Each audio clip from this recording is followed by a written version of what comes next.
ಪ್ರತಿಯೊಬ್ಬರ ಜೀವನಕ್ಕೆ ಅಗತ್ಯವಾದುದನ್ನು, ಅವಶ್ಯಕತೆ ಇರುವುದನ್ನು ಗ್ರಹಿಸಿಕೊಂಡು ಅವರವರ ಜೀವನಕ್ಕನುಸಾರವಾಗಿ ಸೂಕ್ತವಾಗುವಂತಹ ಪರಿಹಾರ ನೀಡುವವರು ನಮ್ಮ ದೇವರಾಗಿದ್ದಾರೆ. ಆತ್ಮೀಯ ಸಹೋದರ ಸಹೋದರಿಯರೇ, ತಪಸ್ಸು ಕಾಲದ 3ನೆಯ ಭಾನುವಾರದಲ್ಲಿ ನಾವಿದ್ದೇವೆ. ಜೀವನವೆಂಬ ಈ ಪಯಣದಲ್ಲಿ ಒಂದಲ್ಲ ಒಂದು ರೀತಿಯಲ್ಲಿ ಬೇಸತ್ತು, ನೊಂದು, ಭರವಸೆ ಕಳೆದುಕೊಂಡು ದಾಹದಿಂದ ಬಳಲುತ್ತಿದ್ದೇವೆ. ದಾಹ ತೀರಿಸಿಕೊಳ್ಳುವ ಈ ನಿಟ್ಟಿನಲ್ಲಿ ತಾತ್ಕಾಲಿಕವಾಗಿ ಮಾತ್ರ ದಾಹ ತೀರಿಸುವ ನೀರಿಗಾಗಿ ಬಯಸದೆ ನಿತ್ಯಕ್ಕೂ ನಮ್ಮನ್ನು ಎಲ್ಲ ರೀತಿಯ ದಾಹದಿಂದ ಮುಕ್ತಗೊಳಿಸುವ ಪ್ರಭು ಯೇಸುವೇ ನಮ್ಮ ನಿಜವಾದ ರಕ್ಷಕರು ಎಂದು ಅರಿತು ಅವರಿಗೆ ನಮ್ಮ ಬದುಕನ್ನು ಸಮರ್ಪಿಸಿ ಬಾಳಲು ಬೇಕಾದ ಕೃಪಾವರಗಳಿಗಾಗಿ ಈ ಬಲಿಪೂಜೆಯಲ್ಲಿ ಭಕ್ತಿಯಿಂದ ಪ್ರಾರ್ಥಿಸೋಣ. ಯಾರಿಗಾಗಿ ದಾಹ? ಏತಕ್ಕಾಗಿ ದಾಹ? ದಾಹ ಪ್ರತಿಯೊಬ್ಬರಿಗೂ ಸಹಜವಾಗಿ ಆಗುವಂಥದ್ದು. ದಾಹ ನೀಗಿಸಿಕೊಳ್ಳಲು ನೀರನ್ನು ಅಥವಾ ತಂಪು ಪಾನೀಯಗಳನ್ನು ಬಯಸುತ್ತೇವೆ. ಮನೆಗೆ ಬಂದವರಿಗೆ ನೀರನ್ನು ನೀಡಿ ಸತ್ಕರಿಸುವ ರೂಢಿ ನಮ್ಮ ಸಂಸ್ಕೃತಿಯಲ್ಲಿದೆ.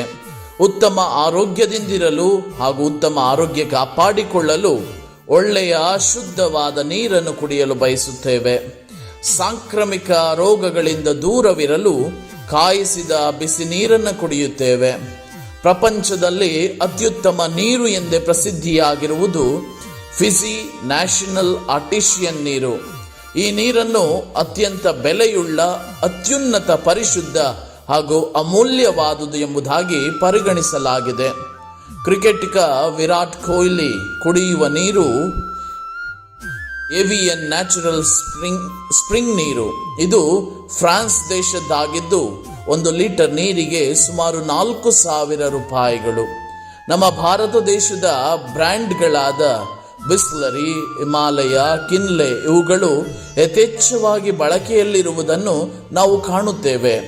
ಕುಡಿಯುವ ನೀರಿಗಾಗಿ 16 ಮೈಲಿಗಳಷ್ಟು ದೂರ ನಡೆದು ನೀರನ್ನು ಸಂಗ್ರಹಿಸಿದ್ದನ್ನು ನಾವು ಇನ್ನು ಅನೇಕ ಸ್ಥಳಗಳಲ್ಲಿ ಕಾಣುತ್ತಿದ್ದೇವೆ. ಈ ನೀರಿನ ಮಹತ್ವ ಮತ್ತು ಬೆಲೆ ಪ್ರತಿಯೊಬ್ಬರಿಗೂ ತಿಳಿದಿರುವ ವಿಷಯ. ಇಂದಿನ ಶುಭ ಸಂದೇಶದಲ್ಲಿ ಪ್ರಭು ಯೇಸು ಸಮಾರಿಯದ ಮಹಿಳೆಗೆ ಕುಡಿಯಲು ಕೊಂಚ ನೀರು ಕೊಡು ಎಂಬುದಾಗಿ ಕೇಳುತ್ತಾರೆ. ಈ ವಾಕ್ಯ ನಮ್ಮಲ್ಲಿ ಒಂದು ಪ್ರಶ್ನೆಯನ್ನು ಮೂಡಿಸಬಹುದು. ಯೇಸುವಿಗೆ ನಮ್ಮ ಹಾಗೆ ನೀರಿನ ದಾಹವಾಗಿತ್ತೋ ಇಲ್ಲವೋ? ಜೀವ ಜಲ ಕೊಡುವಂತಹ ವ್ಯಕ್ತಿಗೆ ದಾಹವಾಗುವುದಾದರೂ ಸಾಧ್ಯವೇ ಎಂಬ ಇನ್ನೊಂದು ಪ್ರಶ್ನೆ ಮೂಡಬಹುದು. ಅಂದರೆ ಯೇಸುವಿನ ದಾಹ ಸಾಮಾನ್ಯ ಮತ್ತು ಸಹಜವಾದ ದಾಹಕ್ಕಿಂತ ಶ್ರೇಷ್ಠವಾಗಿತ್ತು. ಆ ದಾಹ ತನ್ನ ತಂದೆ ದೇವರನ್ನು ಆರಾಧಿಸುವುದು, ಅವರ ಚಿತ್ತದಂತೆ ನಡೆಯುವುದು. ಕುಡಿಯಲು ಕೊಂಚ ನೀರು ಕೊಡು ಎಂಬ ವಾಕ್ಯ ಇನ್ನೊಂದು ವಾಕ್ಯವನ್ನು ನೆನಪಿಸುತ್ತದೆ. ಮತ್ತಾಯರ ಶುಭ ಸಂದೇಶ ಅಧ್ಯಾಯ 10 ವಚನ 43ರಲ್ಲಿ ನಾವು ಓದ್ತೇವೆ, ಯಾರಿಗಾದರೂ ಈ ಚಿಕ್ಕವರಲ್ಲಿ ಒಬ್ಬನಿಗೆ 1 ಲೋಟ ತಣ್ಣೀರನ್ನು ಕೊಟ್ಟರೂ ಅದಕ್ಕೆ ತಕ್ಕ ಪ್ರತಿಫಲವನ್ನು ಪಡೆಯದೆ ಹೋಗನೆಂದು ನಿಮಗೆ ಸತ್ಯವಾಗಿ ಹೇಳುತ್ತೇನೆ. ದಾಹವೆಂದು ನೀರನ್ನು ಕೇಳಿದ ಯೇಸು ಆಕೆಯ ಜೀವನದಲ್ಲಿ ಕಾಡುತ್ತಿರುವ ಶೂನ್ಯತೆಯ ಭಯಕ್ಕೆ, ಸುದೀರ್ಘ ಕಾಲದ ಆಕೆಯ ಹುಡುಗಾಟ, ಮನದಾಳದ ಅತೃಪ್ತಿಯಾಗಿತ್ತೇನೋ ಎಂಬುದನ್ನು ಆಕೆ ಆಡುವ ಮಾತುಗಳಲ್ಲಿ ನಾವು ಕೇಳುತ್ತೇವೆ. ನನ್ನ ದಾಹ ಯಾರಿಗಾಗಿ? ನನ್ನ ಹುಡುಕಾಟ, ನನ್ನ ಬಯಕೆ, ಆಸೆ, ಆಸರೆ, ಜೀವ ಜಲ ನೀಡುವ ಯೇಸುವಿಗಾಗಿಯೇ. ಯೇಸುವಿನ ಮಾತುಗಳಿಂದ ಸಂತೃಪ್ತಿಗೊಂಡಂತಹ ಆಕೆ, ಸ್ವಾಮಿ, ಅಂತಹ ನೀರನ್ನು ಕೊಡಿ, ಇನ್ನು ಮುಂದೆ ನನಗೆ ದಾಹವಾಗದಿರಲಿ ಎನ್ನುತ್ತಾಳೆ. ನಾವು ಸಹ ಆಧ್ಯಾತ್ಮಿಕ ದಾಹ ನೀಗಿಸುವ ಪ್ರಭುವಿಗಾಗಿ ಅಂಬಲಿಸುವವರಾಗಿ ಜೀವಿಸೋಣ. ಏತಕ್ಕಾಗಿ ದಾಹ? ಲೂಕರ ಶುಭ ಸಂದೇಶ ಅಧ್ಯಾಯ 10 ವಚನ 29ರಲ್ಲಿ, ಓ ಪಿತಾಮಹ ಅಬ್ರಹಾಮ, ನನ್ನ ಮೇಲೆ ಕನಿಕರವಿಡು, ಈ ಅಗ್ನಿ ಜ್ವಾಲೆಯಲ್ಲಿ ಬಾಧೆ ಪಡುತ್ತಿದ್ದೇನೆ. ಲಾಜರನು ತನ್ನ ತುದಿ ಬೆರಳನ್ನು ತಣ್ಣೀರಿನಲ್ಲಿ ಅದ್ದಿ ನನ್ನ ನಾಲಗೆಗೆ ತಂಪನ್ನುಂಟು ಮಾಡುವಂತೆ ಅವನನ್ನು ಇಲ್ಲಿಗೆ ಕಳುಹಿಸಿಕೊಡಿ ಎಂದು ದನಿ ಎತ್ತಿ ಮೊರೆಯಿಟ್ಟ. ನಾವು ನಮ್ಮ ಈ ಜೀವನದಲ್ಲಿ ಯಾರಿಗಾಗಿ ನಾನು ದಾಹ ಪಡಬೇಕೆಂಬುದನ್ನು ಅರಿತುಕೊಳ್ಳದೆ ಹೋದರೆ ಧನಿಕನ ಹಾಗೆ ಏತಕ್ಕಾಗಿ ದಾಹ ಪಡುತ್ತಿದ್ದೇನೆ ಎಂಬುದರ ಅರಿವು ಆಗುವುದರಲ್ಲಿ ಸಂಶಯವಿಲ್ಲ. ದಾಹವೆಂದರೆ ಇದೀಗಲೇ ಬೇಕು, ತಕ್ಷಣದಲ್ಲೇ ಸಿಗಬೇಕು ಎಂಬ ಭಾವನೆ ನಮ್ಮಲ್ಲಿರಬಹುದು. ಆದರೆ ನಾವು ಸಹ ಇಸ್ರಾಯೇಲರ ಹಾಗೆ ದೇವರ ಹಾಗೂ ಇತರರ ವಿರುದ್ಧ ಗೊಣಗುಟ್ಟಲು ಪ್ರಾರಂಭಿಸುತ್ತೇವೆ.